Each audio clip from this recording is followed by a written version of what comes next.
प्रेम में भूखे लोगों का सबसे पहले गला सूखता है, इसलिए दुनिया के तमाम भूखों के ऊपर प्यास की जीत होती है। इन्हीं गहरी भावनाओं और जीवन के सूक्ष्म अनुभवों को शब्द देने वाले लेखक अंबुज आनंद आज बात किताबों की इंटरव्यू सीरीज में हमारे साथ हैं। अंबुज बिहार के कोसी इलाके से आते हैं और पेशे से पत्रकार हैं। साहित्य के प्रति गहरी रुचि और जुड़ाव ने इन्हें लेखन की ओर प्रेरित किया। हाल ही में इनकी किताब मजदूर की डायरी का आखिरी पन्ना प्रकाशित हुई है। अंबुज मानते हैं कि लेखन किसी कहानी का अंत नहीं बल्कि आत्मा की शुरुआत है। उन्होंने अपने अनुभवों, रिश्तों और खामोशियों को इस किताब में बेहद सहज ढंग से दर्ज किया है। दिल्ली विश्वविद्यालय से पत्रकारिता में स्नातक और आईएमसी से हिंदी पत्रकारिता में डिप्लोमा करने के साथ साथ उन्हें आकाशवाणी रेडियो से जुड़कर काम करने का अनुभव भी है।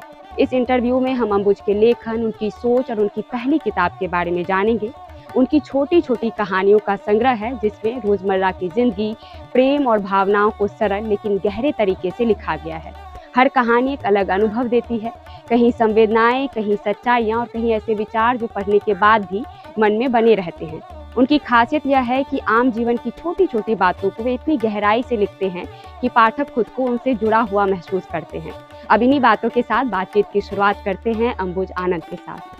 अंबुज जी, स्वागत है आपका, कैसे हैं आप? जी नमस्ते। सबसे पहले तो शुक्रिया इस प्लेटफॉर्म का कि इन्होंने मुझे इस काबिल समझा और मुझे यहाँ पे आज बुलाया है किताबों पे बातचीत करने के लिए। तो बहुत बहुत धन्यवाद।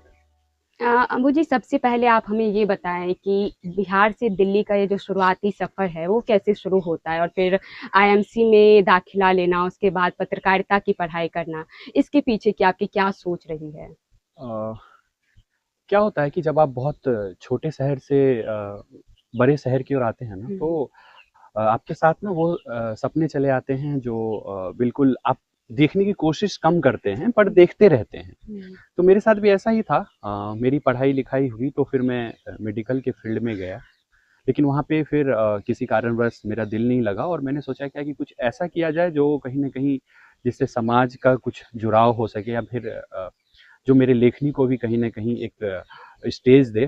तो वहाँ से पत्रकारिता के लिए मन बनाया मैंने। और जब मैं पहली बार दिल्ली आया यहाँ पे पत्रकारिता के लिए, तो मैं किसी अपने दोस्त से पूछा क्या कि यार मुझे ना पढ़ना है तो बेस्ट कॉलेज में पढ़ना है। तो मैंने बोला क्या कि देखते हैं क्या करना चाहिए। तो उन्होंने बोला क्या कि यार अगर आपको बेस्ट कॉलेज में पढ़ना है तो वो आईएमसी है और आईएमसी के लिए पहले आपको ग्रेजुएशन करना है। तो फिर मैंने सोचा कि ग्रेजुएशन कहाँ से किया जाए, तो दिल्ली यूनिवर्सिटी कुछ कोर्सेज मैं आपको बता देते। उस समय पहले तो मेरिट बेस्ड होते थे, उस समय कुछ कोर्सेज में वो इंट्रेंस के थ्रू होता था। तो मैंने इंट्रेंस दिया और मेरा लकीली डीएसजे है एक कॉलेज यहाँ पे नॉर्थ कैंपस में, दिल्ली स्कूल ऑफ जर्नलिज्म, वहाँ पे दाखिला हुआ। फिर मैंने वहाँ से ग्रेजुएशन किया और फिर उसके बाद आईएमसी का एंट्रेंस दिया, फिर आईएमसी गया। तो और उस बीच में कहीं न कहीं लिखता भी रहा। लेखनी भी मेरे लिए ऐसे है कि जीना है और पैशन सबका होता है, मेरे लिए लिखना ही था। तो मैं पहले फ़ेसबुक पे लिखना शुरू किया, बहुत पहले लाइक 2017 से मैं लिख रहा हूँ थोड़ा बहुत। फिर 19 में मैंने बहुत लिखा और कुछ लोगों ने वहाँ पे पसंद किया और फिर कुछ लोगों ने बताया कि हाँ, आप अपने लेखन को कुछ शेप दे सकते हो, मेहनत करो, किताबें पढ़ो। और जिस तरह धीरे-धीरे लिखते एक दिन ऐसा आया कि पब्लिशर से कुछ बात बनी और फिर किताब आई है आज आप लोगों के हाथ में। तो किस तरह की किताबें आप पढ़ते हैं? अगर मुझे बोला जाए तो मैं फ़िक्शनल कहानियाँ ज़्यादा पढ़ता हूँ। मेरी शुरुआत मुंशी प्रेमचंद से हुई। मैंने सबसे पहले मुंशी प्रेमचंद को पढ़ा।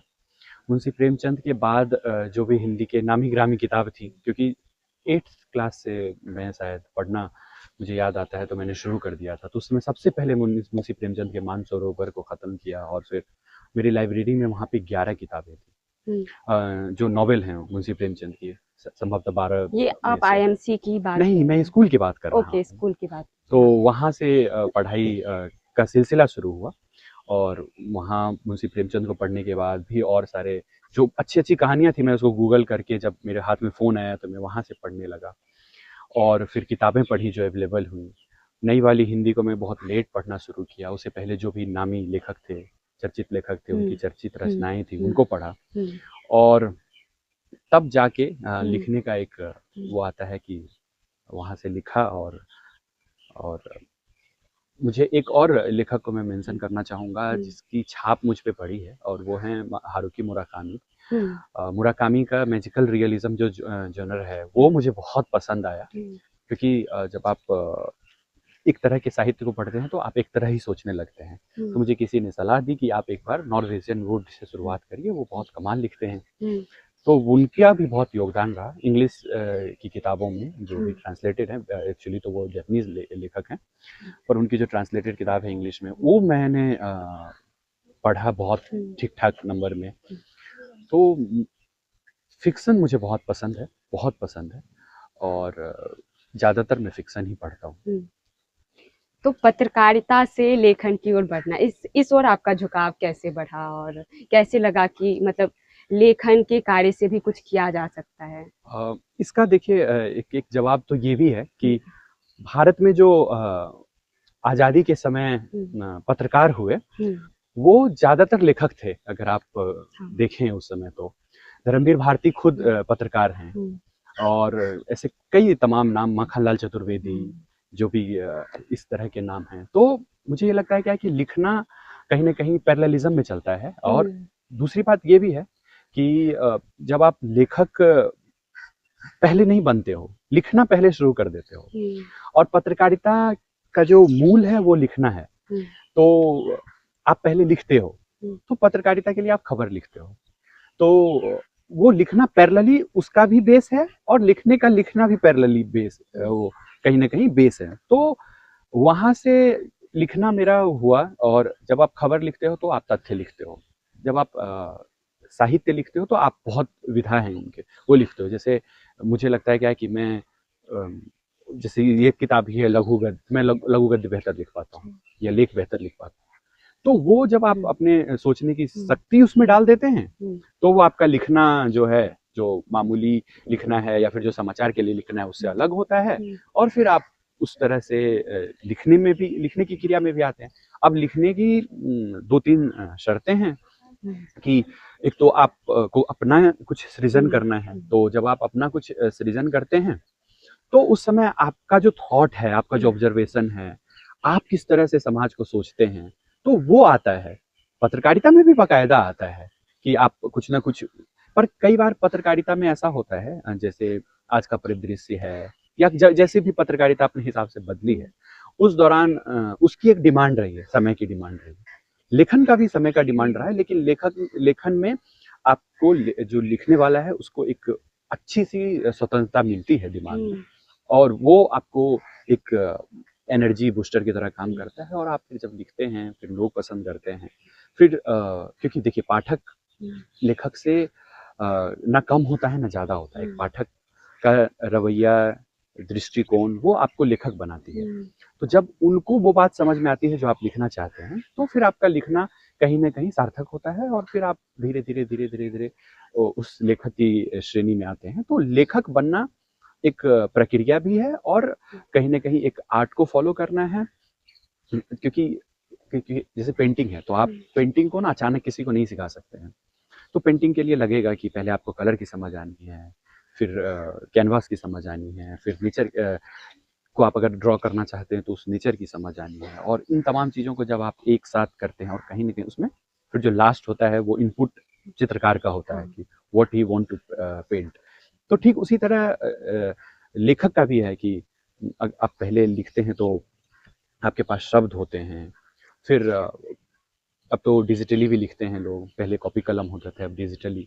तो जब आप लिखने बैठते हैं तो आपके पास एक शब्दकोश है, शब्दकोश है। जैसे आपने किताबें पढ़ी है तो आपके शब्दकोश आएंगे, फिर आपका ऑब्जर्वेशन है, फिर आपका नजरिया है, तब जाके आप जब लिखते हैं तो वो भी एक आर्ट को शक्ल देने जैसा है। थोड़ा सा आप अपनी किताब के बारे में बताएं, मजदूर की डायरी का आखिरी पन्ना, इसके बारे में थोड़ा सा बताएं कि किस तरह के विषय पर यह लिखा गया और किस तरह का कंटेंट है, किस तरह के लोग इसे पढ़ सकते हैं।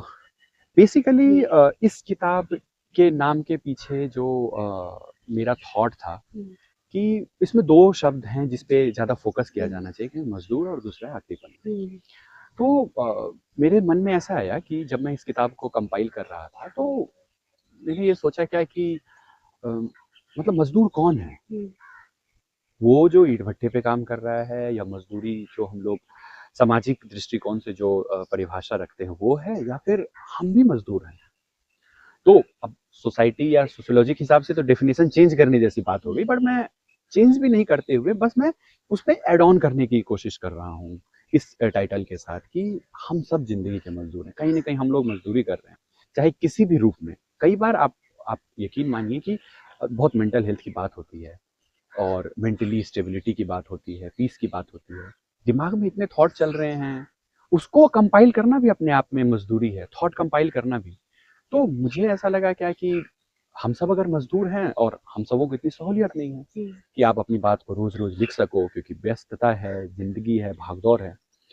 उस बीच में अगर आखिरी पन्ने पर आपको लिखने का मौका मिले तो आप क्या लिखिएगा? अब क्या है कि डायरी है तो आप डायरी कनेक्ट करते हैं, पहले दिन आप लिखे, फिर दूसरे दिन लिखे, फिर तीसरे दिन लिखे, तो वो आपके दिनचर्या में शामिल है। दिनचर्या से ही डायरी की उत्पत्ति हुई है कि आप दिनचर्या लिख रहे हैं तो वो डायरी है। लेकिन मुझे ऐसा लगा क्या कि एक ऐसी डायरी भी तो लिखी जा सकती है ना, कि हर दिन जब आप खुद को एक्सप्रेस नहीं कर पा रहे हैं, एक दिन मान के चलिए हफ्ते भर का गुबार आपके अंदर और आप उसको लिखना चाहते हैं, उस दौरान आप ये सोचते हैं क्या कि अब क्या करूं मैं, तो आप उस समय एक पन्ना निकालते हैं और फिर कुछ लिखते हैं या कहीं पे भी कुछ लिखते हैं।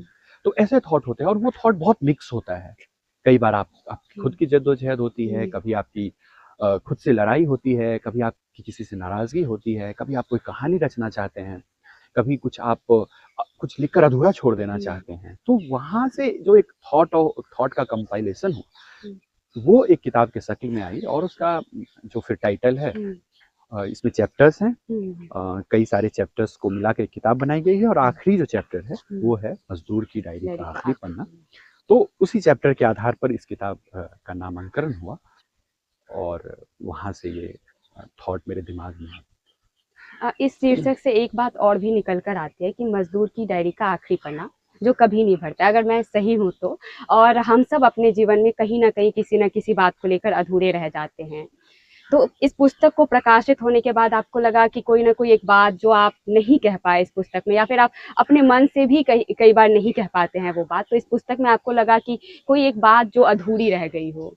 हाँ, जैसे मैंने कहा ना कि ये एक सिलसिला है जो इस किताब में लिखने की बात है, क्योंकि जिस समय तक आप लिख रहे हैं हो सकता है कि जिस दिन किताब पब्लिशिंग के लिए गई ना, उस दिन भी मेरे दिमाग में कुछ ना कुछ थॉट था कि अगर आज मैं अपने आप को मजदूर मानता हूँ और एक मजदूर कुछ लिखना चाहता है इस किताब के बारे में कि एक मजदूर है जो डायरी लिख रहा है और उस मजदूर की डायरी छप रही है, तो उसके मन में कुछ ना कुछ तो ख्याल आया होगा। तो वो एक थॉट था, मुझे खुद के नाम खुला खत लिखने का मन था, क्योंकि मुझे खत लिखना बहुत पसंद है।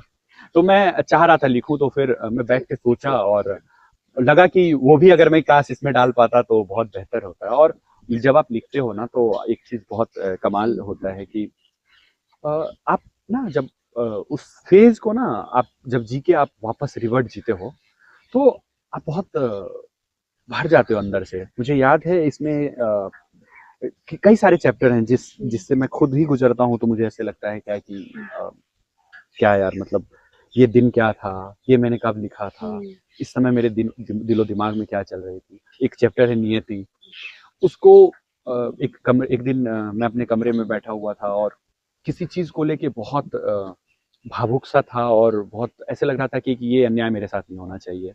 तो उस दिन मुझे लगा क्या कि चलो मैं पेन डाउन करता हूँ, और लिटरली मैंने रात के 12:30 बजे ये लिखा और फिर मुझे अच्छी नींद आई। तो कई ऐसे चैप्टर हैं और वहां से कोई आपको जब बोलता है कि पता है आपकी ये लाइन लिखी हुई है, मेरे साथ भी ऐसा हुआ और मैं इस चीज से रिलेट कर पा रहा हूँ या कर पा रही हूँ, तो बहुत ऐसा लगता है क्या कि वाह, कुछ तो कमाल हुआ।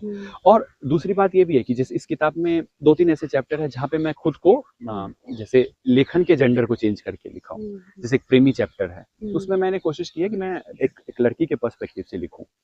तो फिर मैं सोचा पहले कि लड़की के पर्सपेक्टिव से लिखते हैं तो एज अ मेल राइटर ही लिखते हैं। फिर मेरे दिमाग में आया कि नहीं, मैं खुद को पूरा उस चैप्टर के लिए ना फीमेल मान लेता हूँ। और एक जो समाज में बना हुआ है कि एक बार आपने किसी के साथ प्रेम किया तो आपका काम हो गया, उसके बाद आपको जज किया जाएगा। फिर मैंने उस प्रेमी में 5 प्रेमी से एक लड़की को मिलवाया और उसके बाद मुझे ऐसा लगा क्या कि कहीं ना कहीं मुझे लगता है क्या कि अगर जिंदगी में किसी के 5 प्रेमी हैं तो हैं, प्रेम ही तो है, गुनाह तो नहीं है। तो ऐसे कई बार थॉट आते हैं, कई बार आप उस सोच को जब पन्ने पे उकेरते हैं तो आपको चीजें समझ में आती है और आप उसको एक शेप दे पाते हैं। ऐसा मुझे लगता है, जहाँ तक मैंने लिखते हुए ये चीज़ सीखी। तो यही है। और कई बार जब जब आप ये बात कर रहे हैं कि जो एक लड़की है उसके 5 प्रेमी हो सकते हैं, लेकिन सोसाइटी में अभी भी लोग ये चीज़ नहीं मानते हैं। तो क्या लिखने के वक़्त आपके मन में ऐसा कुछ आया था कि नहीं, मतलब लोग इसे कैसे देखेंगे या फिर कैसे पढ़ेंगे? इसको किस तरीके से लोग लेंगे? देखिए, मेरा मानना है कि जब आप किसी भी ऐसे मुद्दे पर लिखने की शुरुआत करते हैं या फिर आप लिखना चाहते हैं, तो उस समय आपके दिमाग में होता है ये। आप इस चीज़ से डिनाई नहीं कर सकते हैं। क्योंकि देखिए, समाज ने ऐसा कुछ पर्टिकुलरली सोसाइटी में किया, तो हम और आप इस चीज़ को मानते हैं ना कि हाँ, ये चीज़ें गलत हो रही हैं। मुझे ये लगता है क्या कि जिस परिवेश से मैं आया, जैसे मेरी पढ़ाई-लिखाई हुई, जहाँ से मैं आगे आया, जब मैं दिल्ली यूनिवर्सिटी आया तो मेरे कई ऐसे थॉट हैं जो महिलाओं के प्रति बदले, खुद के प्रति बदले, इमोशंस के प्रति बदले। वो बदलाव मैंने लोगों से मिलने के बाद तय कर पाया। मैं एक बहुत साधारण और बहुत खास भी मानता हूँ इस चीज़ को कि आप अपने अंदर थॉट को लेके कैसे बदलाव कर सकते हैं। मुझे लगता है कि आपका अगला सवाल होगा ऐसा कुछ। तो मुझे ऐसा लगता है कि जब आप एक दिन में 100 लोगों से मिलेंगे तो आपके थॉट में 100 लोगों का ही ख्याल आएगा। उसके पीछे बहुत रीज़न हो सकता है कि आपको 100 लोग नहीं मिल रहे हैं, कि आपका दायरा है, आप इंट्रोवर्ट हैं या फिर कुछ ऐसा। लेकिन जब आपका नंबर 200 होता है ना, 200 लोगों से मिलते हैं और तब तक आप चुप रहते हैं। चुप रहना भी एक कला है कि आप सुन रहे हैं किसी को। फिर 200 लोगों से आप 250 लोगों के ग्रुप में घुसते हैं, फिर 500 लोगों के ग्रुप में, या फिर ग्रुप में जाने की जरूरत नहीं है, 500 दिमाग से मिलते हैं। किताबों के जरिए भी दिमाग से मिलना होता है। 1000 लोगों के दिमाग से मिलते हैं। तो आपका थॉट कहीं ना कहीं चीजों को लेके जो आपके अंदर जो बायसनेस है, जिसको रिजिडिटी है, वो कहीं ना कहीं बदलता है।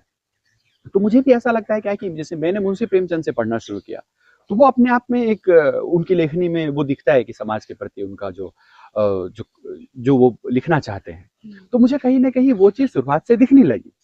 समाज में मुझे अपना भी दिख रहा था कि मेरे समाज में महिलाओं के साथ क्या हो रहा है। अब जैसे फॉर एग्जाम्पल मेरे पिता अगर किचन नहीं जाते थे तो मुझे लगता था कि वो नहीं जाते, उनका काम है। लेकिन जब मैं अपने घर पे गया और इस चीज को एज अ लिया कि नहीं, मेरे पिता को भी घर में जाना चाहिए, वो चीज जेंडर से ऊपर की चीज है। आपका खाना बनाना दोनों का कर्तव्य हो सकता है। क्यों? क्योंकि मैं समाज में ये मानता हूँ कि हर औरत, अगर कोई समाज मुझे ये कहे कि नहीं औरत का काम है खाना बनाना, पर मेरी माँ तो टीचर है, वो तो स्कूल भी जा रही थी, मेरे पिताजी भी टीचर है, दोनों बराबर हैं। तो दोनों में तो दोनों को किचन में जाने की सहूलियत होनी चाहिए थी, पर मैं तो वो नहीं देख रहा था। तो फिर मैं अपने घर से ही थोड़ा बहुत बोलना शुरू किया कि नहीं बाबा, आप भी जा सकते हैं। अब इसको क्या है ना कि इसको 2-3 तरीके से आप समाज को दे सकते हैं। पहला है कि समाज को विद्रोह करके दे सकते हैं कि नहीं, ये गलत हो रहा है, क्रांति करते हैं, खत्म कर देते हैं। दूसरा, लेखन के जरिए दे सकते हैं। तीसरा, मुझे लगता है क्या कि बातचीत के तरीके के नए नए आयाम खोलने चाहिए। कहीं पे भी आप अपने घर से शुरुआत करिए। मैं अभी बातचीत में ही बता रहा था क्या कि हाँ, आप तारीफ करिए अपने माँ के हाथ का बना हुआ खाना का, लेकिन उसमें आप ये भी करिए कि काश मेरे पिता के भी हाथ का बना हुआ कोई खाना अगर आपको याद आए तो बहुत बेहतर होगा। तो वो पैराग्राफ एक एड ऑन जब होने लगेगा, मैं कुछ बदलना नहीं चाहता हूँ, पर मैं इतना तो चाहता हूँ कि बदलाव होते देखना चाहता हूँ और उस बदलाव में मैं शामिल होना चाहता हूँ। अचानक से मैं बिल्कुल नहीं बदल पाऊंगा। एक प्रेमी को लेके जो थॉट है 5 प्रेमी को लेके, वो बिल्कुल नहीं बदल जाएगा। लेकिन मुझे ऐसा लगता है कि अगर आप 5 प्रेमी की कहानी सुनेंगे कि उसके जिंदगी में 5 कैसे कैसे प्रेमी रहे हैं, जिसकी वजह से उसको 5 प्रेमी चुनने की जरूरत पड़ी या फिर दरकार आई, या किसी लड़के के साथ भी ऐसा हो सकता है, तो वो कहीं ना कहीं कैरेक्टर नहीं है, वो दिमाग और सिचुएशन और उन तमाम चीजों का समावेश है जो आप महसूस कर रहे हैं और जो आप उस चीज से होके गुजरते हैं, तब आप जो बनते हैं। गौतम बुद्ध की एक बात मुझे बहुत याद आती है। मैंने कहीं उनके बारे में ये सुना कि जब वो लौट के आए तो उनकी पत्नी उनके पैरों में गिर गई और बोली क्या है कि बुद्ध, एक बार तो आप बोलते, मुझे तो मालिक थे, मैं थोड़ी रोक लेती, मैं तो जाने देती आपको, पर आपने उचित नहीं समझा जाना। तो बुद्ध जब आए तो लौट के बोले क्या है कि आंसू पोंछ लो, तुम जिस बुद्ध से मिल रही हो वो तो है ही नहीं। वो तो लौट के आया ना, वो बुद्ध बदल गया है। तो घर से गौतम निकला था, लौट के बुद्ध आया है।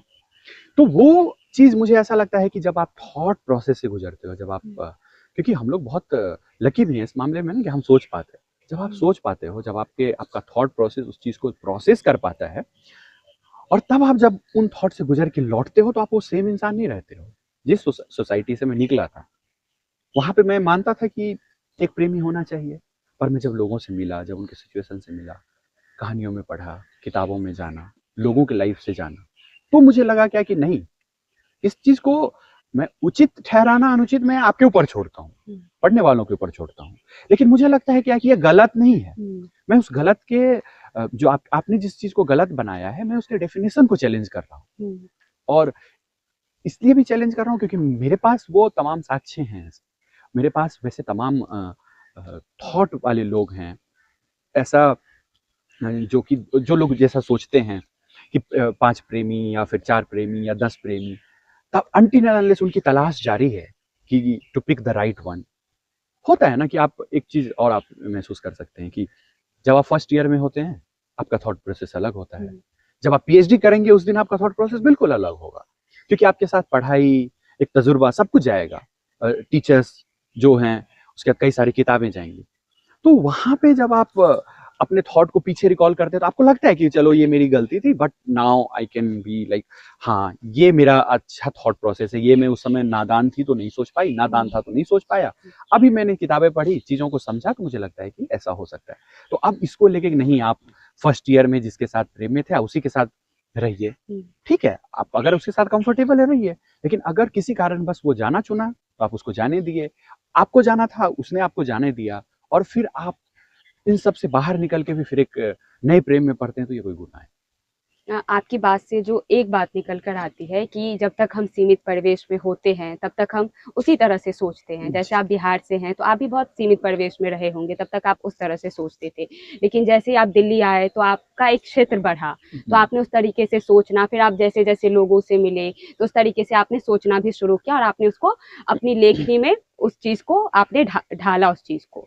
तो यहाँ पर हम बातचीत को थोड़ा-सा विराम देंगे और फिर हम अभी चलते हैं लाइब्रेरी में और वहाँ जी, पर जी। फिर से हम बातचीत की शुरुआत जी, करेंगे। जी, ठीक। बातचीत का यह सिलसिला एक बार फिर से शुरू करते हैं। अम्बुज जी, आपका एक बार फिर से स्वागत है। जी, धन्यवाद। और अब आप हमें ये बताएँ कि ये जो किताब है, मज़दूर की डायरी का आखिरी पन्ना, उसे लिखने के पीछे की कहानी क्या है? फिर इसे एक डायरी-नुमा शक्ल देना, फिर इसे प्रकाशित करवाना, इसके पीछे की क्या कहानी है?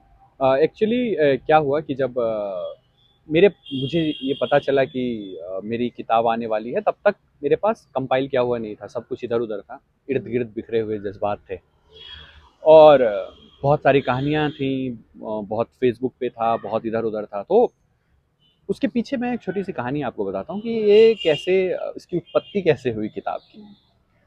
तो बुक फेयर का वक़्त था, और ये 24 की बात है, 2024 के बुक फेयर की, और मैं उस समय आकाशवाणी से एज ए जर्नलिस्ट गया था बुक फेयर को कवरेज करने के लिए।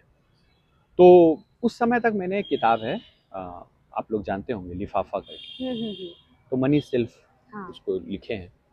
तो मुझे वो किताब अच्छी लगी। मैंने बाकायदा पूरी किताब उस समय तक नहीं पढ़ी थी, लेकिन मुझे उसके कुछ तरीके भी अच्छे लगे और मुझे कुछ उसकी लाइन्स भी बहुत अच्छी लगी थी। मैंने किसी के कमरे पे उसको पढ़ा था।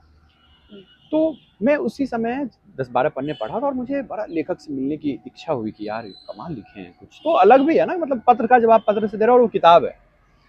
तो ऐसा हुआ कि मैं कवरेज के लिए गया, और लौटते हुए एक स्टॉल है हिंदी पंक्तियों की, तो वहाँ पे वहाँ से उनकी उस समय किताब आई हुई थी। तो वहाँ पे वो लोग खड़े थे और साइन कर रहे थे। तो मैं वहाँ पे गया और मैंने देखा क्या है कि मनीष भाई दिख गए मुझे, तो मैंने उनको बस इतना ही बोला क्या है कि भैया आपने बहुत कमाल लिखी है, मैं बधाई देने गया उनको। तो वो मुझे पहचान भी गए कि अरे तुम भी तो बढ़िया लिखते हो, और उन्होंने मेरा कभी कुछ एक शेयर किया था अपने अपने इंस्टाग्राम से। तो मेरे लिए तो बहुत बड़ी बात है ना कि आपको एक लेखक वैलिडेट कर रहा है, तो आपको अच्छा लगता है, बिल्कुल अच्छा लगता है कि पढ़ने लिखने वाले लोग भी, अगर पढ़ने लिखने वाले लोगों को वो एक भाव जो ऑब्वियसली एक कल्चर के रूप में मुझे लगता है इसको डेवलप होना पहले आप चाहिए। सोशल मीडिया पर ही डालते थे जो भी हाँ, आप बिल्कुल, लिखते थे। बिल्कुल। मैं सोशल मीडिया पे ही लिखता था, और ज़्यादातर मैं फेसबुक पे लिखता था। इंस्टाग्राम पे भी मैं बिल्कुल कम लिखता था। तो हुआ ऐसा, तो वो पब्लिशर के सामने मुझे लेके गए और बोले क्या कि इसकी भी किताब आनी चाहिए। और फिर वहाँ से बातचीत बनते बनते बनते बनते फिर ख्याति जो पब्लिशर है मेरा, ख्याति के जो पब्लिशर हैं उन्होंने मुझे कंसल्ट किया और फिर वहाँ से ये किताब की बातचीत चली और फिर वो एक पुश मिला मुझे ऐसा लगता है क्या कि इसलिए मुझे लगता है कि मुझे मनीष भाई का धन्यवाद करना चाहिए कि उन्होंने शायद मैं थोड़ा सा वैसा भी हूँ लिखने को लेके कि मैं अभी प्रदर्शन से भागता रहता था, लिख भी लिया पोस्ट नहीं किया, या फिर मैं डाउट में रहता था ये अच्छा होगा कि नहीं होगा, ये कैसा होगा। तो उस हाल में अगर आपको किसी का समर्थन मिलता है, कोई आपको सपोर्ट करते हैं, तो वो जो एक एनर्जी है वो मेरे लिए मनीष भाई बन के आए। और फिर उसके बाद वही है कि आपको कोई दरवाजे तक लेके जाता है, तो उन्होंने मुझे लेखनी के दरवाजे तक लेके गए। उसके बाद फिर बाकी किताब में जो कंटेंट था, उस कंटेंट के सहारे जो मुझे 2-4 लोग आज जानते हैं, तो ऐसी कहानी है छोटी सी किताब छपने तक की। आप कहते हैं कि जो लेखन है वो आत्मा की शुरुआत है जी। तो इसके पीछे की क्या विचार रही है आपकी, इसे आप थोड़ा सा समझाएं। आत्मा की शुरुआत से मेरा मतलब है कि आत्मा की आवाज़। इंसान 2 जिंदगी जी रहा होता है, एक बाहर एक भीतर। भीतर की जिंदगी से हम बहुत झूठ बोलते हैं, बाहर की जिंदगी से हम झूठ नहीं बोल पाते क्योंकि ऑप्शन नहीं होता है। 4 दोस्त अच्छे कपड़े पहन रहे हैं तो आपकी मजबूरी है अच्छे कपड़े पहन। बाहर की जिंदगी मतलब जो दिख रहा है, जो नौकरी चाकरी की जिंदगी है, जैसे बाकायदा जो मटेरियलिस्टिक जिंदगी है। अंदर की जिंदगी में ना क्या होता है, उसमें बाहर की जिंदगी का भी हिस्सा होता है। वो जब आपके अंदर चल रहा होता है, आप एक कुछ और भी जीना चाहते हैं। जैसे फॉर एग्जाम्पल आपको सुख शांति की परिभाषा है, तो बाहर पैसे से सुख मिल गया, शांति के लिए फिर आप अंदर उतर रहे हैं। तो मुझे ऐसा लगता है कि जब आपकी बातचीत आत्मा से होती है, खुद से होती है, तो आप सबसे पहले खुद को ही लिखते हैं। और जब आप खुद को लिखने लग जाते हैं, तब आप ये तय करते हैं कि हाँ, मेरा लिखना कहीं ना कहीं अब इस पॉइंट पे पहुंच चुका है जहां से मैं कहीं ना कहीं और लोगों के भावनाओं को भी और लोगों की आत्माओं को भी समेट पा रहा हूँ। तो इसीलिए जो मेरा थॉट है इसको लेके कि आत्मा की शुरुआत है, तो वो वही है कि आप किस तरह से खुद को अंदर से महसूस करते हैं। आप कहते हैं कि कितनी अजीब बात है कि हमें ठीक ठीक प्रेम करना भी नहीं आता, लेकिन हम प्रेम में यह दावा करते हैं कि हम दुनिया को प्रेम से ही जीत लेंगे। तो आपके हिसाब से प्रेम की क्या परिभाषा होनी चाहिए, या फिर वो कौन सी भावनाएं हो जिन्हें हम जिसे हम प्रेम मान सकते हैं? प्रेम बिल्कुल लाइट की तरह है, बहुत ब्रॉड स्पेक्ट्रम है उसका। तो मुझे ये लगता है कि उस वेवलेंथ में जो आएगा उसके हिसाब से उसका प्रेम होगा। और बहुत सरल भाषा में बोले तो हम लोग ये करते हैं ना कि हम लोग जैसे किसी के साथ एक वक्त बिता रहे हैं तो हम मानते हैं कि वो प्रेम है। हो सकता है कि वो प्रेम ना हो। एक्चुअल प्रेम का कोई डेफिनेशन नहीं है अनटिल एंड अनलेस आप किसी का होना आपके लिए दुनिया ना महसूस हो। तो ऐसा होता है क्या कि हम लोगों को लगता है क्या कि हम प्रेम कर रहे हैं, जो जैसे ये लाइन है, तो हम सबको लगता है कि अरे हमारे पास इतना प्रेम है, हम ये कर सकते हैं, हम वो कर सकते हैं, हम ये कर सकते हैं, हमारे पास बहुत प्रेम है। असल में हमको प्रेम करना ही नहीं आ रहा है। किसी के करीब होना प्रेम नहीं है, प्रेम होने में बहुत कुछ पीछे लग रहा है बैकग्राउंड।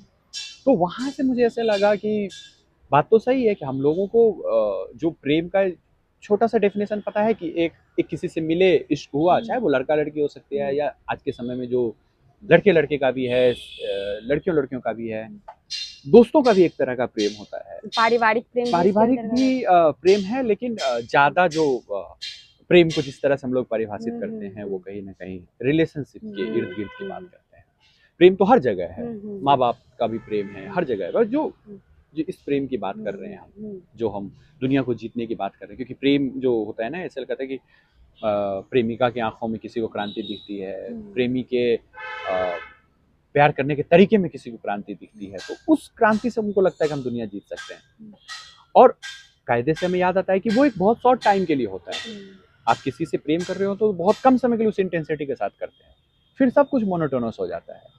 और तब हमारे दिमाग में ये ख्याल आता है कि यार हम तो दुनिया जीतने की बात कर रहे थे, हम तो ठीक ठीक प्रेम ही नहीं कर पाए। तो इसीलिए मैंने लिखा क्या कि अ, हम लोग दावा तो करते हैं पर हमको आता तो नहीं आता है। नहीं, हाँ। इस किताब को आपने लघु कथा शैली में लिखा है जी। और इसमें गद्य भी हैं, पद्य भी हैं।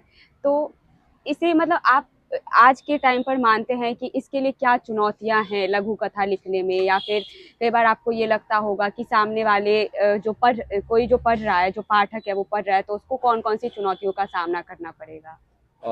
मुझे ऐसा लगता है कि पहली किताब के बाद मैं बहुत ये नहीं हो सकता हूँ कि हाँ, क्या चुनौतियाँ हैं, कठिनाइयाँ हैं, वो शायद मुझे अब समझ में आएंगी धीरे-धीरे।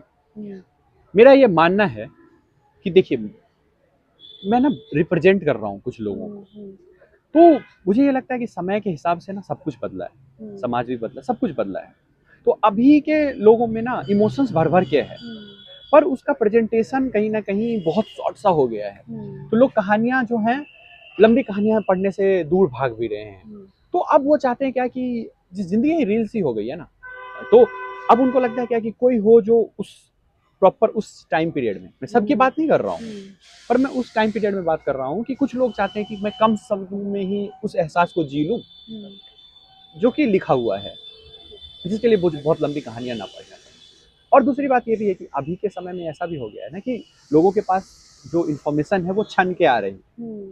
जैसे पहले एक रिसर्च के लिए लंबी-लंबी किताबें पढ़नी पड़ती थी, अब रिसर्च का लोग समरी पढ़ लेते हैं और वो उनको लगता है क्या कि हाँ, मेरा काम हो गया। ऐसा फ़ोन की वजह से भी हुआ है, सोशल मीडिया की वजह से भी हुआ है, आपको लगता है? बिल्कुल, मैं मानता हूँ इस चीज़ को, और मैं ये भी मानता हूँ कि आप अपनी ज़िंदगी से फ़ोन को अब नहीं हटा सकते। टेक्नोलॉजी और एडवांस ही होगा, उसमें एडेप्टेशन बहुत ज़रूरी है, बहुत ज़रूरी है। आपके लेखनी में मुझे लगता है क्या है कि अभी मैं कुछ लिख रहा हूँ, बातचीत का ज़रिया मैं फ़ोन लिखूँगा, उसने उसको फ़ोन किया, उसने उसको फ़ोन करके फ़ोन पे हाल जाना, वो फ़ोन देखते हुए कुछ बताया, वो लिखने में भी आया है, क्योंकि वो एक ज़िंदगी का अहम हिस्सा हो गया। मुझे नहीं लगता है क्या कि अब जो कुछ परसेंट को छोड़ के किसी के पास फ़ोन नहीं है, छोटा-बड़ा, क्योंकि सबके पास कुछ ना कुछ वो फ़ोन है। फ़ोन अब सिर्फ़ और सिर्फ़ बातचीत का ज़रिया ही नहीं रह गया, उसमें बहुत दुनिया आ गई है। तो लेखनी के भी को भी कहीं न कहीं उस चीज़ को एक्सेप्ट करना पड़ेगा कि हाँ, जो हम लोग लिख रहे हैं, उसमें डिजिटल होने का बहुत योगदान भी है और बहुत फ़ायदा भी है, और बहुत इसको आप पॉजिटिविटी कैसे उसमें से निकाल सकते हैं। मैं लोगों को देखता हूँ, वो बड़ा निराश होते हैं इस चीज़ को लेके, अरे पहले का ज़माना ऐसा था, वैसा था। मेरा ये मानना है कि ज़माना बदलेगा, आपको उसके हिसाब से अडैप्ट करना पड़ेगा। आपके फ़ोन में अगर आपके पास किताब पढ़ने का वक़्त नहीं है, तो एक एरोप्लेन मोड भी है, आप उसको भी यूज़ करके पढ़ सकते हैं किताब। वो आप डिसाइड करेंगे कि आप किसका कितना उपयोग करते हैं और किसका कितना दुरुपयोग करते हैं। तो शॉर्ट जो है उसमें कहीं न कहीं फ़ोन का योगदान है, मैं मानता हूँ। उसमें इंस्टाग्राम का भी योगदान है, उसमें उन चीज़ों का भी योगदान है कि इंसान अपने उस वक़्त को किस तरह से यूज़ करना चाहता है। तो उसमें शॉर्ट स्टोरी के पीछे मेरा भी ये था क्या है कि आपके पास थोड़ा वक़्त कम होता है। अब जैसे ये किताब आप उठाए, मुझे मालूम है कि बहुत लोगों के पास इतना वक़्त नहीं है कि वो एक बार में किताब उठाए और ख़त्म कर दें। वो ज़ील कहीं न कहीं ख़त्म हो गया है। हम लोगों की कोशिश है, ये जो आपका कैंपेन है उसकी भी यही कोशिश है कि लोग पढ़ें, हाथ में किताब तो लें, है ना? कि आपके हाथ में किताब आए तो आप पढ़ना शुरू करेंगे। तो मेरा भी यही मानना है कि आप किताब तो उठाइए। आप एक दिन में एक ही चैप्टर पढ़िए। मैंने चैप्टर वाइज़ देखा कि आप एक दिन में एक चैप्टर पढ़िए और उसको बंद कर दीजिए। मैं इस संभावना को ये नहीं कहना चाह रहा हूँ कि मैं आगे भी यही किताब लिखूँगा, कि वो ऐसा ही हो। हो सकता है मैं कविताओं की किताब ले आऊँ, हो सकता है कि मैं उपन्यास ले आऊँ। बट इस किताब के पीछे जो मोटिव है, जैसे हर काम के पीछे जो मोटिव है, तो मेरा ये मोटिव है कि आप एक दिन में एक पन्ना पढ़ें, आप बंद कर दो किताब। दूसरा चैप्टर रिलेटेड नहीं। तो आपको अचानक से याद आएगा, अरे अम्बुज की किताब पढ़ रहे थे, उसमें मैंने दरारें पढ़ी फॉर एग्जाम्पल, तो अच्छा लगा था, चलो फिर से देखते हैं। फिर आपने पलटा और आपको एक और कोई पन्ना चार दीवारी दिख गई, फिर आपने उसको पलटा और कि निरा इमोशनल लो, एक नई कहानी, एक नई कहानी और एक नया फीलिंग, ज़्यादा बोले उसको तो एक नया चैप्टर आपके ज़िंदगी का कोई भी हो सकता है। मेरा एक चैप्टर है, सुना है व्यस्त हो गई। तो मुझे ये लगता है कि बहुत आम बोलचाल की भाषा है कि हम लोग फ़ोन करते हैं तो पहली शिकायत यही करते हैं, और भाई अब तो याद नहीं करते तुम, या फिर किसी दोस्त को बोलते हैं कि और सुना है व्यस्त हो गई आजकल बहुत ज़्यादा। तो अब उस व्यस्तता को मैंने लिखा कि किस-किस चीज़ में कोई व्यस्त हो सकता है। तो ये है, और एडेप्टेशन भी है आपके आज के समय के हिसाब से। तो हाँ, मतलब वक्त के हिसाब वक्त से के हमें हिसाब अपनी से आपको लेखनी में भी बिल्कुल, बदलाव करते मैं रहना बहुत रिजिड नहीं हूँ इस मामले में, और मैं बहुत फ्लेक्सिबली इस चीज़ को एक्सेप्ट भी करता हूँ कि आप जो भी समाज में घट रहा है उसको आप एक्सेप्ट भी करो। जरूरी नहीं है कि कुर्ता पैजामा पहन के ही लेखनी की जा सकती है। जरूरी ये भी नहीं है कि बहुत लेखक हैंडसम नहीं दिख सकते हैं, या फिर लेखक ऐसे नहीं जी सकते हैं, वैसे नहीं जी सकते हैं, वो नहीं कर सकते, ये नहीं कर सकते हैं। कुछ नहीं, आप जब लिख रहे हो तो आपका जो दायित्व है वो लेखक का है। आप जब जिंदगी जी रहे हो तो आप बेहतर एक इंसान बनने की कोशिश कर रहे हो। आपका हर काम एक बेहतर इंसान बनने की ओर आपको धकेले। ऐसा होना चाहिए। ऐसा नहीं होना चाहिए कि आप एक चोला पहन लिए और आप उस चोले में घुसे हुए हैं, आप उसी कैरेक्टर में खड़े हो रहे हैं, तो बिल्कुल ऐसे खड़े हो रहे हैं कि अरे मैं तो बहुत महान लेखक हो गया। कुछ महानता नहीं है अनटिल अनलेस आप लोगों के दिल में जगह नहीं बना पा रहे हैं। तो लोग आपको पढ़ रहे हैं, लोग आपको एडमायर कर रहे हैं, लोग आपको बता भी रहे हैं। मैं ये नहीं कहता हूँ कि मैं जो लिख रहा हूँ बिल्कुल सच सही सब कुछ लिख रहा हूँ, मैं भी सीख रहा हूँ। ये सीखने की प्रक्रिया है, लिखना एक तरह से सीखना भी, और वो मैं सीख भी रहा हूँ। और मैं समाज से जो ले रहा हूँ वो समाज को लौटाने की कोशिश भी कर रहा हूँ। हो सकता है समाज उसको इनकार भी करे, फिर मैं सुधार करूँगा, फिर मैं बेहतर लिखूंगा, फिर मैं और पढ़ूंगा और बेहतर लिखूंगा। फिर मुझे क्रिटिक से भी डर नहीं लगता है। अगर मुझे कोई बोले कि नहीं तुम्हारी किताब में ये कमी है, तो मैं उसको एक्सेप्ट करने के लिए तैयार हूँ। आप जितना फ्लेक्सिबल रहेंगे टाइम के हिसाब से, एक लेखक के लिए, अगर कोई नया लिखने वाला अगर इसको सुन रहा है, देख रहा है, मैं उनको यही बोलूंगा कि फ्लेक्सिबल रहिए चीज़ों को लेके। जो भी बदलाव हो रहा है उसको एक्सेप्ट करिए। Acceptance is the key. जब आप एक्सेप्ट करेंगे तो बहुत सुंदर कर पाएंगे। तो पानी है हम लोग, लेखक का जीवन पानी की तरह है। जहाँ जहाँ रास्ता मिलेगा वहाँ वहाँ वो उस तरह से ही गुजरेंगे। तो ये मेरा मानना है। इन दिनों आप लेखन के अलावा और किन किन कामों में व्यस्त हैं और आपकी दिनचर्या क्या है? मेरा ऐसा बहुत डिसिप्लिन लाइफ जो सो कॉल्ड है वैसा नहीं है। मैं काम कर रहा हूँ पत्रकारिता में, मैं जर्नलिस्ट हूँ। तो और मेरा दिनचर्या ऐसा है कि ये काम आप अभी कहाँ पर कर रहे हैं? ये तो मतलब मैं पीआर कर रहा हूँ। अच्छा, तो ठीक है। मेरा दिनचर्या का अगर बात करूँ मैं, तो दिनचर्या मेरा ऐसा होता है कि मैं उठता हूँ तो थोड़ा बहुत लिखता हूँ। अलग है हल्का सा मेरा कि लोग कुछ भी ऐसे करते हैं, तो मैं उठ के सबसे पहले लिखता हूँ थोड़ा बहुत। फिर मेरा जो नॉर्मल काम है पढ़ने का, या फिर जो ऑफिस का, या फिर जो भी है, उसके बाद फिर मैं रात को थोड़ा सा पढ़ना पसंद करता हूँ। और मेरे साथ ऐसा है ना कि मैं एक साथ ना 4-5 किताबें पढ़ता हूँ। तो उसमें क्या होता है कि कोई आध्यात्मिक किताब भी है, कोई फिक्शन की भी है, कोई ऐसे है, कोई इंग्लिश की है, कोई हिंदी की है, ऐसे। तो सबका बुकमार्क लगा रहता है, कोई उठाता हूँ फिर वैसे पढ़ता हूँ। और मेरे उस पर भी है कि मैं आज ऐसा नहीं है मैं 15 पन्ने पढ़ लिया, 16 पन्ने पढ़ लिया। किसी दिन मैं बिल्कुल नहीं पढ़ता हूँ, महीनों महीनों नहीं पढ़ता हूँ। और कभी कभी मैं महीनों इस चीज़ को पढ़ता हूँ। लोगों को इस बात से बहुत मैं यहाँ पे इसलिए भी बोलना चाहता हूँ, ये मेंशन करना चाहता हूँ। लोग बोलते हैं कि पढ़ना छूट गया है। मुझे ये लगता है ना कि किताब उठाना छूट गया है, पढ़ना नहीं छूटता है, किताब उठाना छूट जाता है। तो आप किताब उठाइए और कहीं से पढ़ना शुरू हो सकता है। तो मेरा भी ऐसा मानना है। और मुझे घूमना बहुत पसंद है, पहाड़ मुझे पसंद हैं। और मैं जाता हूँ तो मैं लिखता नहीं हूँ कहीं, इसलिए नहीं जाता हूँ कि मैं लिखूँ, पर मैं वहाँ से बहुत कुछ ऑब्जर्व करके लाता हूँ। मुझे ऑब्जर्व करना बहुत पसंद है। मुझे फैशन बहुत पसंद है कि फैशन में क्या चल रहा है। मुझे समाज के बदलाव बहुत पसंद हैं, बहुत जानना मुझे बहुत पसंद है। कल्चर जानना मुझे बहुत पसंद है। मैं हमेशा जब भी किसी नए लोगों से मिलता हूँ मैं बहुत एक्साइटेड होकर उनसे बात करता हूँ, उनके कल्चर के बारे में बात करता हूँ। जैसे कोई नेपाल से है तो मैं बड़ा एक्साइटेड होता हूँ कि यार आपके यहाँ पे क्या खाना बन रहा है। मैं बिहार से हूँ तो मैं उनको भी बताता हूँ। और मैं इन सब चीज़ों को लेकर रिजिड नहीं हूँ कि अरे बिहारी खाना बेस्ट होता है, नहीं। मुझे ये लगता है कि आप जितना जान पाएंगे, जितने नए लोगों से मिल पाएंगे, वो आपके कहीं ना कहीं लिखने में भी इनपुट होगा, कहीं ना कहीं आपके जर्नलिस्टिक अप्रोच में भी इनपुट करेगा। तो यही है। अभी मैं पेशे से पत्रकार हूँ, लेखक अब मैं बनने के राह पे हूँ। लिखना तो अब मुझे लगता है क्या कि ये जारी रहेगा और लोग पसंद करेंगे। और बेहतर लिखूँगा, और अच्छा लिखूँगा, और जिम्मेदारी के साथ लिखूँगा। और बाकी तो अभी यही है, बाकी देखते हैं। और मुझे ट्राई करना तो बहुत अच्छा लगता है। बाकी देखता हूँ, अगर कुछ और भी सीख पाऊंगा तो ज़िंदगी में वो भी सीखूंगा। तो आप इसे करियर के तौर पर मतलब देखते हैं? बहुत अर्ली टू से है, अभी तो मैं नहीं कह सकता हूँ। मुझे तो किताब छपने से पहले पता भी नहीं था कि रॉयल्टी क्या होती है। तो मुझे ये पहली बार यहाँ आके पता चला कि इससे आपको पैसे भी मिलते हैं, लिखने के पैसे मिलते हैं। तो बहुत खुशी हुई। अभी फ़िलहाल तो मैं ऐसा कुछ नहीं देख रहा हूँ, अभी मुझे लिखना है। मैं नहीं चाहता हूँ कि मेरे दिमाग के ऊपर ये सब चीज़ हावी हो जाए कि मैं अपने आप को किसी कैरेक्टर के रूप में घुसा दूँ और फिर वहाँ से चीज़ों को देखूँ। नहीं, मैं चाहता हूँ कि मैं एक साधारण सा इंसान बनकर, नौकरी पेशा इंसान बनकर मैं चीज़ों को करता रहूँ। क्योंकि कहीं न कहीं आपके साथ ज़िम्मेदारी चलती है। आप उस चीज़ से भाग नहीं सकते हैं। और वही वाली बात है कि कहीं भी रह के किसी भी जीवन को जिया जा सकता है, अगर आप में जीने की ललक हो तो। तो लिखने का ललक है मेरे अंदर, तो मैं लिखता रहूँगा। बाकी जीवन एक है जो चल रहा है और वो देखते हैं आगे कैसा उसका स्वरूप होता है। अपनी किताब से कोई एक संदेश जो आप हमारे पाठकों को देना चाहेंगे? किताब से संदेश तो क्या मतलब, मैंने खूब प्रेम करने की बात की है, खूब प्रेम कीजिए। उदासी आए तो उदास भी होइए, जैसे हैं वैसे रहिए, यही इस किताब में ज़्यादातर लिखा गया है। जैसे लोग कहते हैं कि, मेरी एक लाइन है कि शर्म की आँख झुकी होनी चाहिए। मैं बोलता हूँ नहीं, एक्सेप्टेंस हो जाए तो शर्म की आँख भी ऊपर की ओर खुली होनी चाहिए।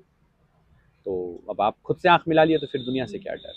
तो यही है, आप गलतियाँ करिए, आप लिखिए, आपके दिल में जो चल रहा है आप उसके साथ एडजस्ट करिए, एक्सेप्ट करिए और मूव ऑन करने की कोशिश करिए किसी भी चीज़ से। कहीं अटक के फंस के रहने से बेहतर है कि आप करते रहिए, निरंतर कुछ ना कुछ करते रहेंगे।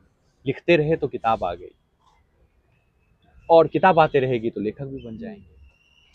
बाकी बीच में ब्रेक हो जाएगा तो ये मेरा सिर्फ और सिर्फ नुकसान है, और कहीं ना कहीं वो उसके जिम्मेदार भी मैं ही हूँ।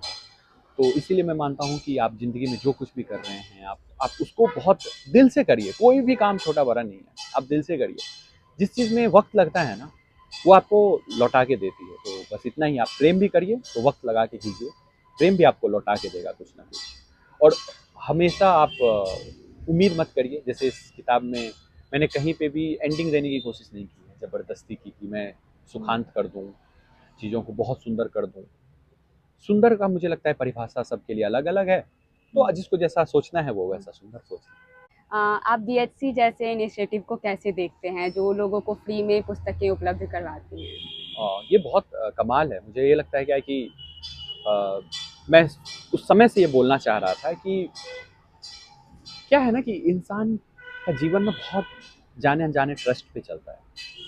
और जब आप ऑटो में जा रहे हैं तो आपको ड्राइवर पे ट्रस्ट है, रेल में जा रहे हैं बेफ़िक्र होके सो जा रहे हैं, आपको उस सिस्टम पे ट्रस्ट है कि ठीक है सिग्नलिंग अच्छा रहेगा, सब कुछ हो जाएगा। तो ये इंसान, जब इंसान के अंदर ये ट्रस्ट देखता है ना, और फिर उस ट्रस्ट के सहारे कोई किसी को फ्री में बोलता है आप किताब लेके जाइए, कि ये दुनिया को ना बहुत छोटे स्तर पे ही सही लेकिन खूबसूरत करता है। और हर खूबसूरती की शुरुआत इन्हीं छोटे-छोटे कदमों से होती है। तो मेरे लिए ये बहुत खूबसूरत है कि जो इंसान पढ़ना चाहता है और उनके पास अगर लाइब्रेरी नहीं है आस-पास, तो आप यहाँ पे आइए और आप कोई भी किताब उठाइए। मुझे बहुत सुंदर-सुंदर किताब दिखी है यहाँ पे, जो मैं मतलब ऐसे आते ही उम्मीद नहीं कर सकता था कि ये किताब यहाँ पे हो। पर यहाँ पे अगर वो किताब आपको मिल रही है, आपके 200-400 रुपए बच जा रहे हैं और आप यहाँ से लेके किताब पढ़ रहे हैं, तो ये बहुत कमाल है, बहुत सुंदर है। बाकी मैं जाते-जाते मैं चाहूँगा कि मैं मज़दूर की डायरी को भी यहाँ रख के जाऊँ, और कोई पढ़ना चाहे तो बिल्कुल यहाँ से आइए और पढ़िए। बैठ के आप इतनी शानदार, इतना शानदार वातावरण है यहाँ पे, आप बैठिए, किताब पढ़िए। चीज़ें मुझे ये लगता है ना कि होती रहें, और समाज में एस्थेटिकली सुंदर होना तो और खूबसूरत है। तो ये मेरे लिए बहुत एस्थेटिक ब्यूटीफुल है। अंत में हम चाहेंगे कि आप अपनी किताब से कोई 2-3 पंक्ति आप सुनाएं। अच्छा, एक चैप्टर है जादू, छोटी सी है, इसको मैं सुना देता हूँ कि उसने झट से अपनी मुट्ठी खोल दी और लड़के को लगा कि जादू हो गया, और दोनों हंसने लगे। वह बहुत देर तक हंसती रही, यह उसकी आखिरी हंसी थी। उसके बाद जब दोनों भी मिले, बस मुस्कुराते और इतनी हड़बड़ाहट में विदा लेते कि अपने बटुए में तसल्ली रखना भूल जाते। बहुत देर तक चेहरे को निहारने वाली आंखें अब देर तक पीठ देखती रहती। उसके बाद ना मुट्ठी खुलती है, ना जादू होता है। एक ईश्वर था जिससे किसी ने किसी का लौटना मांगा था और एक ने उसी से उसका जाना। ईश्वर की बेबसी ने उस दिन ईश्वर को निर्दयी घोषित कर दिया। बहुत बहुत शुक्रिया अम्बुज जी आपका। जी और अब अंत में हम कुछ अपने दर्शकों से भी कुछ सवाल ले लेते हैं। जी जी, बिल्कुल बिल्कुल। बातों के दौरान अभी आपने बोला था कि कोई भी इंसान दो तरह की ज़िंदगी जीता है, एक बाहरी और एक अंदरूनी। तो फिर वो जब बाहरी ज़िंदगी से थक जाता है तो असल में वो शांति ढूँढने अपने अंदर की ज़िंदगी में जाता है। तो वो जो आपने शांति वर्ड बोला था, वो शांति आपके लिए किस तरह की शांति है? क्योंकि अलग-अलग लोगों के लिए शांति का मतलब अलग होता है, तो आपके लिए? मेरे लिए शांति ये है ना क्या कि आप एक अवस्था होती है, शून्यता की अवस्था बोलते हैं, आप जब शून्य होना चाहते हैं। तो मुझे ये लगता है ना कि जब आपके साथ पास बहुत सारे थॉट्स जिससे आप रोज़ लड़ते हैं, क्योंकि लाइफ हर स्टेज पे ना डिफरेंट डिफरेंट जिम्मेदारियाँ देती हैं आपको। ये बहुत कॉमन बात भी है और बहुत ज़रूरी बात भी है। तो हर समय का जो एक हर समय के लिए जो शांति है वो अलग-अलग है। जैसे आप बहुत कहीं पे लड़ाई करके आके आप फिर खुद से लड़ाई नहीं कर सकते। तो ऐसे जब आप खुद से मिलते हो ना तो आप मेरे लिए क्या है कि मैं जब लिखता हूँ तो मैं काफ़ी उस एकाग्रता की ओर बढ़ता हूँ। कई बार मैं संगीत सुनता हूँ। तो ये सब चीज़ें हैं। कई बार अब इसके लिए सबका अलग-अलग हो सकता है कि किसी को खाना बनाना बहुत पसंद है तो वो वही कर सकता है। मुझे लगता है कि इसमें कोई बाध्यता नहीं होनी चाहिए कि आप अपनी शांति के लिए किताब ही पढ़ो या किताब ही लिखो। नहीं, मेरा ये मानना है कि अगर आपके अंदर आपको शांति चाहिए तो आप वो करो जो आपको बहुत शून्यता की ओर लेकर जाए, जहाँ से आप उस चीज़ को महसूस कर पाए कि आप उस चीज़ को रिकॉल भी कर पाए ना कि जैसे आपसे कोई गलती हो गई तो आप उस चीज़ को मानने के लायक बन सको। उतना भाव आपके अंदर हो, या आपने गलत नहीं भी किया है, किसी को माफ़ करने की आप में शक्ति है। कई बार आप माफ़ करते हैं तो आप शांत हो जाते हैं। और कई बार आप खुद खुद के साथ जब अच्छा बातचीत करते हैं, अच्छा वक्त गुजारते हैं तब भी शांत होते हैं। तो ये सबके लिए बिल्कुल अलग-अलग है और मेरे लिए तो एक्चुअली लिखना है, क्योंकि दिमाग में भी वो चलता रहता है कि अगर मैं लिखूँगा तो शायद मैं बेहतर फ़ील कर पाऊँगा। तो ये मेरे लिए है, लेकिन मैं ये चाहता हूँ कि और लोगों के लिए वो बिल्कुल वैसा होना चाहिए जो वैसा वो बिल्कुल फ़ील करता है। क्योंकि देखिए, आप हर आवाज़ को दरकिनार कर सकते हैं, अपनी आवाज़ को दरकिनार नहीं करेंगे। खुद से तो मिलेंगे ना कभी न कभी। आज नहीं मिलेंगे, 6 महीने बाद मिलेंगे। एक समय था मम्मी-पापा बोलते थे कि पढ़ाई करिए। आज मम्मी-पापा नहीं बोलते पढ़ाई करिए, क्योंकि उनको ये लगता है कि आपने वो चीज़ गेन कर लिया है या इतना दुनिया देख लिया है जहाँ से आपको वो चीज़ समझ में आ गई है कि अब आप इतने समझदार हो गए। तो जब आप में समझदारी जुड़ती है तो आपके शांति स्थापित करने के तरीके में भी बदलाव होता है। बचपन में चॉकलेट से शांति मिल जाती थी, अभी नहीं मिल सकती है। अभी थॉट से मिल सकती है। अभी आप वही है, मेंटल पीस कितना है आपके अंदर वो शांत है। मैं ये जानना चाहता हूँ कि एक लेखक जब लिखता है तो वो अपने अधूरेपन को पूरा करने के लिए लिखता है या फिर समाज में बदलाव के लिए लिखता है, या फिर सबके लिए अलग अलग है, और आपके लिए इसमें से क्या बहुत अच्छा महत्व है? सवाल है कि मुझे ये लगता है ना कि समाज बदलने के लिए मत लिखिए, है ना? मुझे लगता है कि आपका लेखनी बदलाव का हिस्सा हो। हिस्सेदारी बहुत ज़रूरी है, वो कोई भी हो। जैसे मैं ये चाहता हूँ, जो अकेलापन मैंने देखा है इस दुनिया में, मैं हज़ारों लोगों के अकेलेपन को नहीं लिख सकता हूँ। हिंदी कितने परसेंट लोग पढ़ रहे हैं? साउथ के लोगों का अकेलापन मेरे से अलग हो सकता है या एक जैसा भी हो सकता है, पर वो तो मेरी किताब नहीं पढ़ रहे हैं। या पढ़ भी रहे हैं तो जहाँ पे जैसे हिंदी बेल्ट है, हिंदी बेल्ट इस किताब को ज़्यादा पढ़ेंगे। तो अब मैं कितने लोगों के अकेलेपन की बात कर रहा हूँ, तो मैं भरने के लिए तो नहीं कर रहा हूँ। मैं बस ये कह रहा हूँ कि देखिए, आपका एक अकेलापन है, मेरा एक अकेलापन है, क्या ये दोनों मैच हो रहा है क्या? तो मैं उसकी हिस्सेदारी का हिस्सा होना चाहता हूँ, चाहे वो बदलाव का हिस्सा हो, चाहे वो किसी अकेलेपन का हिस्सा हो। बस उस हिस्सेदारी में अगर मेरे शब्द आपके साथ एक सपोर्ट की तरह आए तो बहुत अच्छी बात है। मेरा ये सवाल है कि जब आप किताब लिखते हैं तो आप किसको इंस्पिरेशन मानते हैं अपनी, और ऐसे कौन-कौन से विषय हैं जिन पर आप आगे किताब लिखना चाहते हैं? इंस्पिरेशन एक्चुअली क्या होता है कि जब आप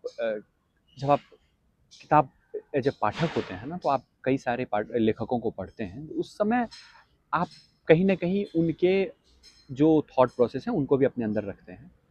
और कई बार ऐसा होता है कि जो आप ऑब्जर्व करते हैं उसको भी आप अंदर रखते हैं। मेरे लिए सबसे बहुत महत्वपूर्ण, अगर मैं इस किताब की बात करूँ, तो ऑब्जर्वेशन रहा है और अपने आप से जो बातचीत रही है, तो मेरे लिए वही इंस्पिरेशन है। ऐसे कोई एज सच और जैसे मैं शब्दों के लिए, मुझे लगता है कि जो मैं इसमें मेरे को शब्दकोश मिले या मेरे दिमाग को शब्दकोश मिले, उसमें कई सारी किताबों का योगदान है। और मेरे जीवन में 2 लेखकों का बहुत बड़ा रोल रहा है, वो मुंशी प्रेमचंद और हारुकी मुराकामी। इन 2 लोगों को इसलिए भी रहा है क्योंकि मैंने इनको ज़्यादा पढ़ा है। तो जब आप किसी से भी ज़्यादा घुलते-मिलते हैं, ज़्यादा उसके तौर तरीकों को अपनी लाइफ में लाते हैं, तो वो कहीं न कहीं उसकी छाप आप पे आ जाती है। मैं ये नहीं कहता हूँ, मैं तो बिल्कुल मुंशी प्रेमचंद के इर्द-गिर्द भी नहीं हूँ, पर मैं ये मानता हूँ कि अगर कुछ भी थोड़ा बहुत सोच पाता हूँ, तो कहीं न कहीं उनका भी दिया हुआ है इसमें, तो वो हिस्सेदारी है। और एक सवाल था आपका कि आप कौन-कौन से विषय पे लिखना हाँ, चाहते हैं? अभी फ़िलहाल तो मैं ज़िंदगी के इर्द-गिर्द लिख रहा हूँ, थॉट्स के इर्द-गिर्द लिख रहा हूँ और मेरी कोशिश भी यही होगी कि मैं प्रेम पे भी लिखूँ, भर-भर के लिखूँ। इतने प्रेम के बाद भी अभी भी बहुत अधूरापन है। तो प्रेम पे लिखूँ और प्रेम मेरा प्रिय विषय है और ख़्यालों पे लिखूँ, ख़ास करके ये नहीं कि मैं जेंडर के लिए ही लिखूँ, मैं मेल हूँ तो मैं मेल के लिए ही लिखूँ। मैं एक और जेंडर है, जितने जेंडर हैं उन सब के लिए लिखूँ, उन सब के विचारों को कम से कम कलमबद्ध कर सकूँ। तो फ़िलहाल यही सब विषय है, समाज भी है और वो सब कुछ है। अभी मैं बातचीत से पहले बोल भी रहा था कि मुझे बहुत छोटी-छोटी चीज़ बहुत आकर्षित करती हैं, कि जिन विषय पे कोई नहीं लिखा है, मुझे लगता है पानी की बॉटल पे भी लिखना चाहिए। मुझे लगता है क्या कि चश्मे पे कितना कम लिखा गया है, उस पे लिखना जाना चाहिए। मुझे लगता है क्या कि प्रेम और प्रेम नहीं होने के बीच में भी एक गैप होता है, उस पे भी लिखा जाना चाहिए। तो उन विषयों पे जो जिस पे कम लिखा गया है, मेरी कोशिश होगी कि मैं उस पे लिखूँ। क्रीम पे लिखूँ, हेयर बैंड पे लिखूँ, लड़कों के जूतों पे लिखूँ। मेरा मतलब ऐसा है कि मैं इन सब चीज़ों पे भी लिखूँ कि आप नाइकी खरीदने जाते हो और कोई रेड टेप जैसा ब्रांड कैसे खरीद के लाते हो, मैं उस जद्दोजहद पे लिखूँ। मेरा ये विचार है हमेशा से। तो मज़दूर की डायरी का आखिरी पन्ने में आपका कोई पसंदीदा प्रसंग हो तो आप वो ज़रूर बता दीजिए हमें। बहुत सारे इस किताब में बहुत मेरा खुद का एक्सपीरियंस भी है। इसकी सबसे अच्छी ये बात ये है कि जब मज़दूर की डायरी ये जो लेटर है, इसको लेके मैं बहुत रिजिड हो गया था अपने पब्लिशर से। वो सिंपल फ़ॉन्ट में लिखे थे, तो मेरे दिल में ऐसा लग रहा था क्या कि मज़दूर शब्द के लिए ना एक ऐसा फ़ॉन्ट चाहिए मुझे, जो बिल्कुल ऐसे हैंड के जैसे कि चॉक से लिखते हैं हम लोग, वैसा हो। आप जब देखेंगे इसको गौर से तो वो थोड़ा वैसा है।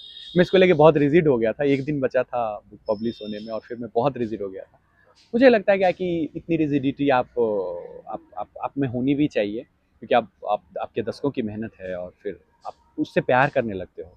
ये मेरे लिए मेरे पहले बच्चे जैसा है। तो आपको जब अपना बच्चा होता है तो आप पहले बच्चे को बहुत जज करते हैं कि अरे ये बहुत शैतान बच्चा है, ऐसा है वैसा है। जब आपको अपना बच्चा होता है तो यू फील लाइक कि दिस इज़ वेरी ब्यूटीफुल और वो जो है वो बहुत सुंदर है। तो मेरे लिए यही है, किताब बहुत सुंदर है। इसका होना ही अपने आप में एक ऐसा प्रसंग है कि मैं इसको शब्दों में बयान नहीं कर सकता हूँ। इसके बाद का तो प्रोसेस बहुत आसान है ना, लोग जान गए। अब मुझे पब्लिशर तक पहुँचना भी आसान लगेगा, लेकिन जब तक नहीं पहुँचा था तब तक तो वो एक मुश्किल है। तो ये थे युवा लेखक अंबुजानंद, जिन्हें आप सुन रहे थे। ऐसे ही महत्वपूर्ण शख्सियत के साथ फिर मिलेंगे। धन्यवाद।